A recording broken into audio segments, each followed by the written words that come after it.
अवधूत चिंतन श्री गुरुदेव दत्त श्री स्वामी समर्थ.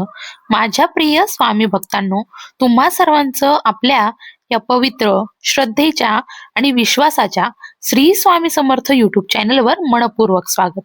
स्वामी भक्तांनो, आजचा हा विषय साधा विषय नाही. आजचा विषय हा केवळ माहितीचा नाही. आजचा विषय हा अनुभवाचा, श्रद्धेचा आणि आयुष्य बदलणाऱ्या साधनेचा आहे. आज आपण जाणून घेणार आहोत 108 स्वामी चरित्र सारामृत पारायण म्हणजे काय, ते कसं करायचं, कधी करायचं आणि संपूर्ण वर्षभरामध्ये 108 पारायण कसं पूर्ण करता येईल. तर स्वामी भक्तांनो, मी जे काही आता सांगणार आहे ते पुस्तकातून वाचलेलं नाही, ते कुणाचं भाषण नाही, ते उपदेश देखील नाही. ते आहे माझ्या आयुष्यातून आलेलं सत्य. मी ठामपणे सांगते, ज्या ज्या घरामध्ये वर्षभरात 108 स्वामीचरित्र पारायण केलं जातं त्या घरामध्ये कधीच कशाचीच कमी पडत नाही. दुःख येतं, संकट येतं, पण ते टिकत नाही. अडचणी येतात पण त्या मोडून पडतात. याचा अर्थ असा नाही की त्या घरामध्ये समस्या नसतातच.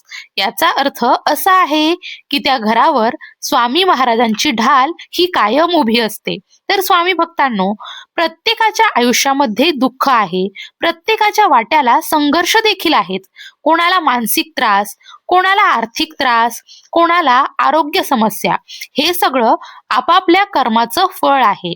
पण नेहमी लक्षात ठेवा, कर्म हे भोगायचंच असतं, पण त्याची तीव्रता कमी करणं हे महाराजांच्या हातात असतं.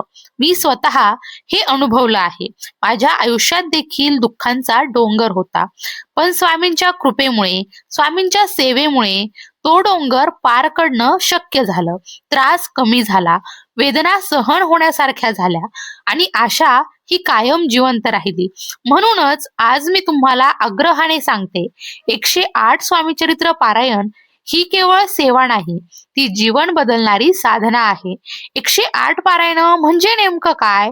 तर स्वामी भक्तांनो, 108 पारायण दोन प्रकारे करता येतात. लगातार 108 दिवस सलग पारायण किंवा संपूर्ण वर्षभरामध्ये हळूहळू 108 पारायण पूर्ण करणे. दोन्ही पद्धती परिणामकारक आहेतच. दोन्ही पद्धतींमध्ये महाराज तितक्याच कृपेने साथ देतात. फक्त अट एकच आहे, श्रद्धा आणि प्रामाणिकपणा. लगातार 108 पारायण कसे करायचे? तुम्ही कोणत्याही शुभ दिवशी सुरुवात करू शकता. गुरुवार असल्यास फार उत्तम, पण गुरुवारच पाहिजे असा अट्टाहास नाही. सुरुवातीला महाराजांच्या फोटो समोर किंवा मूर्ती समोर बसून मनापासून प्रार्थना करा आणि संकल्प बोला, हे स्वामी समर्थ महाराज, मी अमुक कारणासाठी 108 स्वामीचरित्र पारायण करण्याचा संकल्प करत आहे. कृपा करून माझी सेवा निर्विघ्नपणे पूर्ण होऊ द्या. जवळ मंदिर नसेल, केंद्र नसेल, मठ नसेल तरी चिंता करू नका. मनापासून केलेली प्रार्थनाच सर्वात मोठं मंदिर असतं. तर यासाठी नियम काय आहेत बघा. 108 पारायण करताना तुम्हाला काही साधे नियम पाळायचे आहेत. मांसाहार हा टाळायचा आहे. शक्यतो बाहेरचं, हॉटेलचं अन्न टाळावं. परान्न ग्रहण करायचं नाही. शक्य तितकं सात्विक राहायचं. पण लक्षात ठेवा, महाराजांना उपवास नाही पाहिजे, महाराजांना भावना पाहिजे. महाराजांना नियम नाही, निर्मळ मन पाहिजे. घरात इतर लोक मांसाहार करत असतील तर त्याचं ओझं मनावर घेऊ नका. तुमची सेवा तुमच्यासाठी आहे, तुमचा भाव तुमच्यासाठी आहे. एकाच बैठकीत करायचं का? हो, शक्य असेल तर एकाच बैठकीत पारायण पूर्ण करा. पण लहान बाळ असेल, आजारी व्यक्ती असेल, घरकाम असेल तर थोडा ब्रेक घेऊन परत सुरू करू शकता. महाराज कठोर नाहीत, महाराज करुणामूर्ती आहेत. सुतक, विटाळ, मासिक धर्म. घरामध्ये मोठं सुतक आलं, 13-14 दिवसांचा गॅप पडला तर नव्याने सुरुवात करावी लागते. मासिक धर्माच्या वेळी सेवा थांबवा आणि नंतर कंटिन्यू करा. महाराज आईसारखे आहेत, ते आपल्याला समजून घेतात. अनुभव कधी येतो? काही लोकांना 7 दिवसांमध्ये अनुभव येतो, काहींना 21 दिवसांमध्ये येतो, तर काहींना 2 ते 3 महिन्यांनी. पण लक्षात ठेवा, एकाही सेवेचं फळ हे वाया जात नाही. महाराज तुमचं प्रत्येक पान मोजतात, प्रत्येक शब्द ऐकतात, प्रत्येक अश्रू पाहतात आणि योग्य वेळ आल्यावर ते अशक्याला देखील शक्य करतात. वर्षभरामध्ये 108 पारायण कसे करायचे? स्वामी प्रकट दिन 21 पारायण, गुरुपौर्णिमा 21 पारायण आणि दत्त जयंती 21 पारायण, हे झाले 63 पारायण.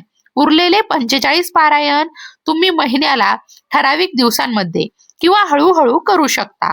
तर अशा प्रकारे संपूर्ण वर्षभरामध्ये 108 पारायण हे पूर्ण होतात. महाराज सेवा करून घेतात, पण परीक्षा घेतल्याशिवाय नाही. जेव्हा तुम्ही 108 पारायणांचा संकल्प करता तेव्हा अचानक घरामध्ये वाद वाढतात, कटकट ही सुरू होते, मन अस्वस्थ होतं, शरीर थकतं आणि तेव्हा मनात विचार येतो, हे पारायण सुरू केल्यापासूनच असं का होतंय? तर स्वामी भक्तांनो, ही शिक्षा नाही, ही साफसफाई आहे.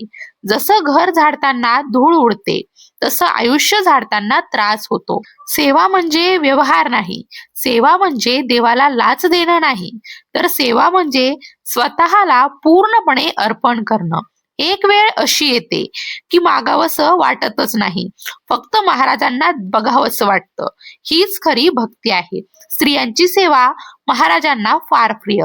स्त्री संसार सांभाळते, मुलं सांभाळते, घर सांभाळते आणि तरी देखील सेवा करते. स्त्रीची सेवा महाराजांना फार प्रिय असते. म्हणूनच स्त्री भक्तांना महाराज लवकर उत्तर देतात. माझ्या घरात परिस्थिती फार वाईट आहे. नवरा दारू पितो, सासरचे त्रास देतात, पैशांची अडचण आहे. तर स्वामी भक्तांनो, महाराज तुटलेली घरं जोडतात. महाराज बिघडलेले नातेसंबंध सुधारतात. फक्त एकच करा, सेवा सोडू नका. रडत करा, थकून करा, रात्री 12 वाजता करा, पण सेवा सोडू नका. मला काही अनुभवच येत नाही. बी पेरल्यावर लगेच झाड कसं दिसेल? पण आतमध्ये प्रक्रिया ही सुरू असते. तसंच सेवा केल्यावर लगेच चमत्कार दिसत नाही, पण आतमध्ये बदल हा सुरू झालेला असतो आणि एक दिवस तुम्ही म्हणता, माझं आयुष्य खरंच बदललंय. तुलना करू नका. तिचं झालं, माझं नाही. प्रत्येकाची वेळ वेगळी, प्रत्येकाचं कर्म हे वेगळं. महाराज घड्याळ पाहून कृपा करत नाहीत, ते योग्य क्षण पाहतात. 2026 साठी विशेष संदेश मी खास सांगते. 2026 मध्ये 108 पारायण करण्याचा संकल्प करा.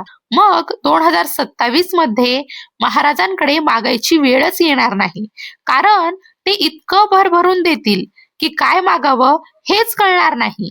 महाराजांसमोर उभं राहिल्यावर मागणं विसरून जातो. फक्त डोळे भरून येतात आणि मन म्हणतं, महाराज तुम्ही आहात हेच खूप आहे. तर स्वामी भक्तांनो, झालेली सेवा महाराजांच्या चरणी अर्पण करते. तुमच्या आयुष्यात सुख, शांती, समाधान, आरोग्य, समृद्धी लाभो. तुमचं प्रत्येक दुःख दूर हो. तुमच्या घरात सकारात्मक ऊर्जा नांदो. हीच महाराजांच्या चरणी प्रार्थना करते. भिवू नको, स्वामी सदैव पाठीशी आहेत.